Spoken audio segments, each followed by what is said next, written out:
The MLS playoffs finally return after a 2 to 3 week hiatus after the opening round best of 3 series concluded earlier this month. And for some teams like the Galaxy and the Sounders, who swept their opponents in just 2 games, that meant 3 weeks off between their last first round game and this upcoming conference semifinal one-off game that they're going to have. And for those that went to the third game and had to advance through that do or die game, that meant just 2 weeks off. But regardless, I think from an MLS standpoint, I think it was just too much mishap and catering towards the European schedule and the international break that was going on during this gap and time slot, rather than kind of respecting their own teams in a sense and allowing them to continue their positive momentum that they've been building. There is obviously benefit to rest, but there is such thing probably as too much rest in some situations for a team like the Galaxy, which has undoubtedly looked the hottest and most cohesive, electric out of any team, and just blew through their first round opponents, the Rapids. 3 weeks off is only going to make them less sharp and maybe hurt them in a one-off game where anything could happen despite them hosting this upcoming round.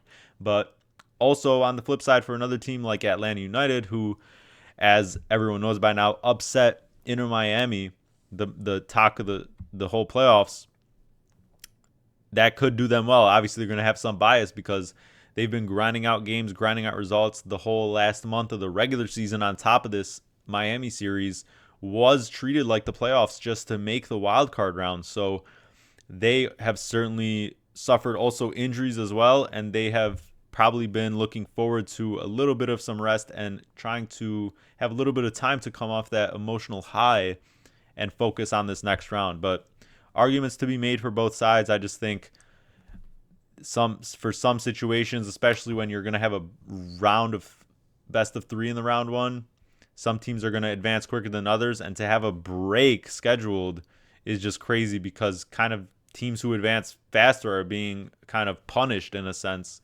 than those teams that went to game 3. Plus, you have the factor in that for some teams, not a lot of their players are being selected to their national teams to kind of stay sharp, while others might have, a core group of guys who consistently go out to their national teams. And, it just depends also what nation you're from, what talent pool they have.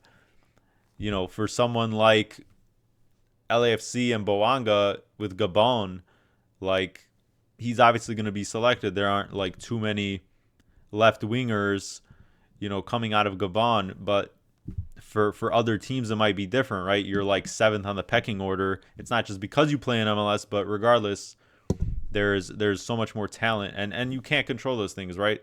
So I just think that from a marketing standpoint and wanting to have your teams play as best as possible, this was too big of a break, and people tend to lose a little bit of interest when you're kind of stretching it out this long. So luckily, going forward, these conference semifinals and then the conference finals and then the final are all going to be in back-to-back-to-back weekends. So no breaks from here on out. And like I alluded to, every round from here on out as well is just these one-off games and no going straight to penalty kicks. We will have extra time if it's tied after 90 minutes. And then obviously if it's still tied, then we'll have penalty kicks. But these are just one-off games. Real home field advantage here for each of these higher seeds. In the West, we're going to have LA Galaxy taking on Minnesota. Minnesota being the only lower seed to win in the West. And then LAFC taking on Seattle. So a bit as expected in the West. Meanwhile, in the East, just complete carnage as the top 3 seeds in the East all went out. As everyone knows by now, Inter Miami choking to Atlanta United, the wild card. And then Columbus Crew getting swept as the 2 seed by Red Bulls. And then NYCFC doing another upset in the third game on penalties against Cincinnati. So those are your top 3 seeds in the East out. The only higher seed in the East to win was Orlando, but that also took them to a game 3 in penalties against Charlotte. So it'll be Orlando hosting Atlanta, and then a Hudson River derby in which NYCFC will be hosting the Red Bulls. So still a lot of storylines, a lot more pressure on some of these higher seeds, especially in the West, to kind of get the job done because a lot of your other contenders on the other side, at least, are out. And then for someone like Orlando, you're the highest seed left in the East, so that side of the bracket runs through you, and now much more pressure on all of them to get the job done. So let's just preview these conference semifinals, what you need to know for these one-off games this weekend that'll take place 2 on Saturday and 2 on Sunday. The first of the 4 conference semifinals is the Hudson River Derby on Saturday early in the day. It's the 6 versus 7 seed in the East, and as we know, a lot of the big dogs in the East are out, and a lot of these teams, or all 4 of these Eastern teams left, are going to be thinking that it's possible, that why not? Why not us? For NYCFC, they won the MLS Cup just 3 years ago. It's been kind of a sketchy, handful of seasons almost since. For Red Bulls, it's 15 years straight with a playoff appearance, including this one, but they've never won MLS Cup. And whether they've been a high seed, low seed, they have disappointed. And here they upset the Crew in 2. And now it's like, well, are they really going to stumble after this? We've seen it time and time again, so I wouldn't put it past them. But I think this is one for the taking. But NYCFC have had Red Bull's number in both their matchups this season. I think the first matchup was at Yankee Stadium, not Citi Field, where this one's going to be played. But nonetheless, they're both baseball stadiums with those unique, narrow kind of pitches. So the second match was late in the season, and NYCFC just beat the brakes off Red Bulls 5-1 at Red Bull Arena. Really didn't know what to expect leading into that game because NYCFC was a team of some really hot and cold streaks, and they were on a super cold streak coming into that one after Leagues Cup, really not even picking up many points, and that kind of set them on their way towards the end of the regular season to kind of get on this momentum they're on now, where they made it to the second round of the playoffs. They've been a steady stay in the playoffs since they've entered the league, whether it be not always making the final, but making it out of the first round or so. They've been pretty consistent with that, no matter what seed they've been. So it's hard to gauge. This is a rivalry match. Tensions are going to be high. I don't think this Red Bull team is the same team that they were mid to late season when obviously Forsberg was out for so long and they were also dealing with some other injuries. I'd say they're pretty healthy right now. Forsberg obviously brings way more attacking potential to this squad. And if Lewis Morgan is on his day and puts away his chances, then that's a recipe for success in a very weakened East field. So, man, I've been just against NYCFC most season. Obviously, I had the hunch or inkling that maybe they would, that the series at least would go to 3 with Cincinnati because of this unique home field advantage. But they're such a poor road team. Luckily, they get to host this one. And I have to give the edge to NYCFC just because of that. I mean, they've shown that they can turn up the dial at home and pour in multiple goals. But Red Bulls have looked very sound defensively, and just as a setup, as we saw in that Crew series, they really brought it to them, forced them to beat them in a way that was uncomfortable for them. And, man, I just wouldn't be shocked to see this one go to extra time. But it's really a coin flip in this one. Obviously, the tensions and everything else, both sides are healthy. NYCFC is just a little bit younger in terms of the personnel they have, but Nick Cushing has always had this sense of pressure around him as well as a manager, whether they be doing good or great or not, as they started the season off not great. But, man, I hate making a prediction. I think I'm giving the edge to NYCFC, which, if you've followed the show and you're an NYCFC fan, you probably don't want to hear, because every time I faded NYCFC or spoken against them, they just find a way. And so it would be so like them to not win here after they've beaten their rivals twice already this season. But I'm going to take them. I'm going to take them not to do it easily. I think this one goes to extra time or penalties even, and they get it done again. I think they have slightly the better goalkeeper. Coronel has been obviously showed up in that first series against the Crew, but I think the home field advantage will give them just enough, and this is going to be a cagey one. I don't expect too many goals, but unfortunately, I think Red Bull's streak without a cup continues. The second game of Saturday's conference semifinal slate moves over to the West. The 1-seed LAFC taking on Sounders. And this fixture has just been a mainstay, especially this season, but in seasons past. And it's really been one-sided. 10 straight matchups now between these two where LAFC at least hasn't lost. And this season alone, it's been 4 for 4 for LAFC. First in the opening weeks of the MLS season, 2-1 at home, 3-0 on the road for LAFC then after that, and then 3-0 again on the road, this time in Leagues Cup. And then most recently, on the path to their U.S. Open Cup trophy run, they beat the Sounders 1-0 on the road again. So 3 road wins this season out of those 4. And before this season, the most recent matchup was a 1-0 win in the conference semifinal last season on the road again for LAFC. So they've just completely owned them. And part of that has been the fact that Seattle specifically has not been able to find the back of the net against LAFC.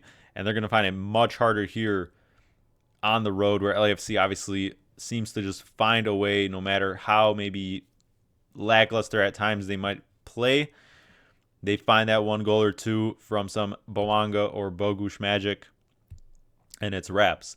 So it's hard to go against LAFC here once again. Sounders really looked super lackluster in their first round series. We knew it would be a kind of grinded out mentality and type of series against the Dynamo. They needed penalties in the first game when it was a 0-0, and Dynamo had a red card for about 30 minutes. And then they had to come back from behind on the road in that second game to tie it 1-1 and then win on penalties again. So 2 penalties against the Dynamo, and the attack just doesn't look super threatening when it comes to, breaking down teams. If they're on the counter, they're a little dangerous. I think that's where they find their most success, but defensively, obviously, that's going to be their strong suit. They're going to make this a cagey game for sure, as much as Whitecaps tried to in that third game of their series with LAFC. Obviously, they fouled, but they limited LAFC's chances for the most part. And Whitecaps didn't even play that poorly. They just couldn't finish the kind of high-quality chances they did have, and those are the fine margins. LAFC is fully healthy. A lot of their top players, especially the attacking players, have been staying match sharp because of the international break. They got called up, Bowanga to Gabon, Bogusz to Poland, and so on and so forth.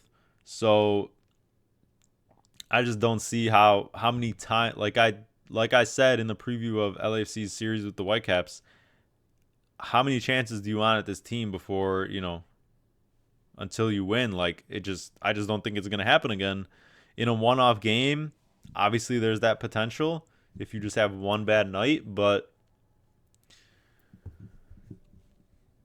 not at LAFC, man. There's only one team I think that can in the West beat LAFC, and that's Galaxy in a really, star-studded kind of back and forth match. Sounders, though, I mean, it's really about the first goal in this one, because Sounders, what their game plan is going to be.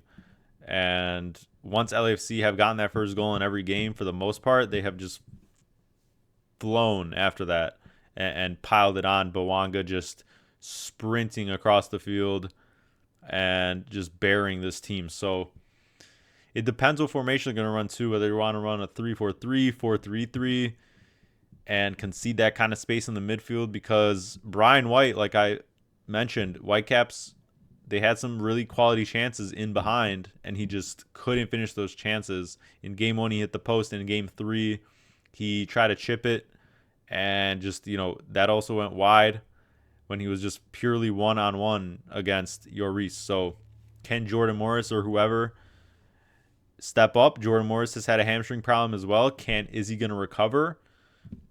that's a big issue for an already aging team and don't have too much depth in the attacking kind of third of things. So I have to give the edge to LAFC. I think their players are a little bit more match sharp.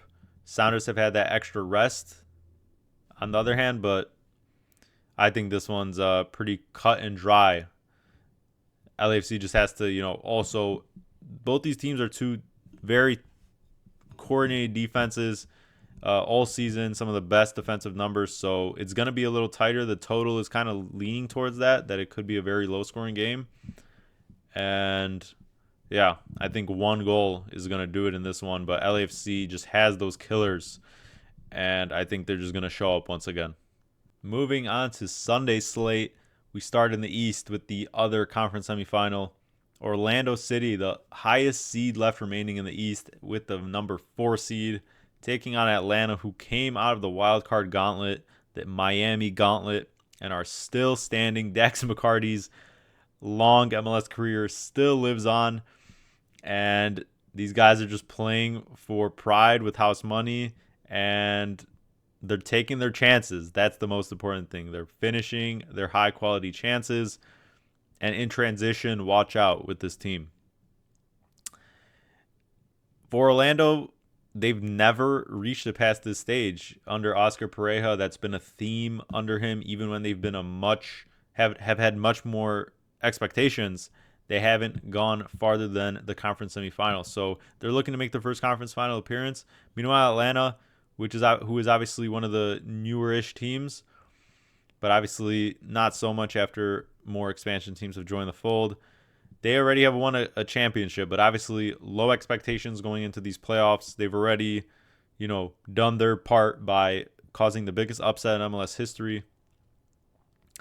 And their interim coach is obviously getting some crazy consideration for maybe not staying in Atlanta even, but also some other positions, whether that be in MLS or whatever. But here, Atlanta obviously really needed the rest after their schedule and gauntlet like I talked about. And they're going to be completely ready for this one, you would think. Orlando has had only the 2 weeks off as well.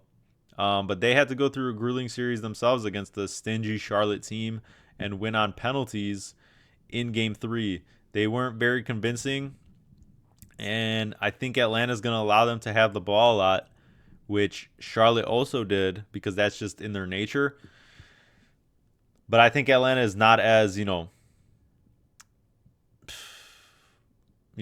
defensively sound or, set up enough to stop Orlando. It's just about what tempo Orlando could work at, who they're going to start at the 9, whether that be Maguire or Enrique, because that's kind of been Enrique's kind of fallen into a bit of a slump these playoffs. Obviously, playing Charlotte, you're not going to score many. So it's been the Facundo Torres show, the Charlotte killer, obviously.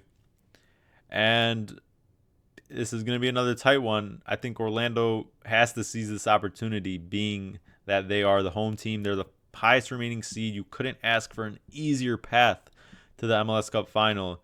And they have really made good on their home field advantage ever since that, horrendous start to the season. That's really been obviously the factor that got them to this 4 seed. So I think the time is now. I think this is going to be one of those clear kind of cases where like in the NBA playoffs, the 8 seed beats the 1 seed somehow, but then they just obviously fumble out because it was just simply a great matchup for Atlanta against Miami. It was just the way they were constructed, their philosophy, and they just did what they had to do. They simply exposed this horrendous defensive setup that Miami had.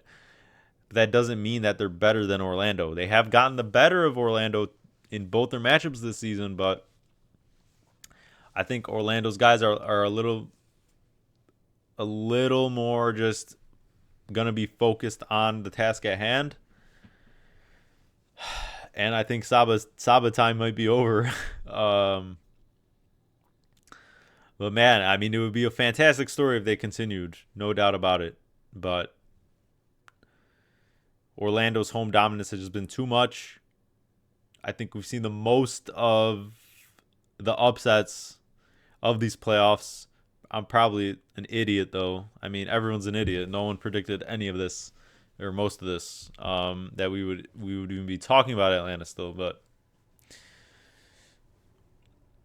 I think it was just purely a matchup thing, and Orlando will handle the business. I think that attacking quartet or whatever you want to call it is really humming right now. Charlotte, obviously, the Charlotte series just made them look a little bit maybe weaker than they really are. But Atlanta also had some fortune in beating Orlando on that decision day with that disallowed goal at the end. Also, they need to fix the sight lines for the cameras in Orlando. That just cannot be an issue again after that Game 3 Charlotte goal that was disallowed. Whether that was right or not to have been disallowed like that, you have to have clear angles. Like, I don't know how you fix that, really. But anyways, I'm going to pick Orlando to advance. I think they made their first conference final appearance. I don't think it'll take beyond regulation, but it was a fantastic story out of Atlanta, and they have a big offseason ahead of them, whether they win or lose this one. LA Galaxy takes on Minnesota in the final game of the entire weekend slate. This is also going to be Sunday, the final game scheduled, and it's the 2 seed versus the 6 seed.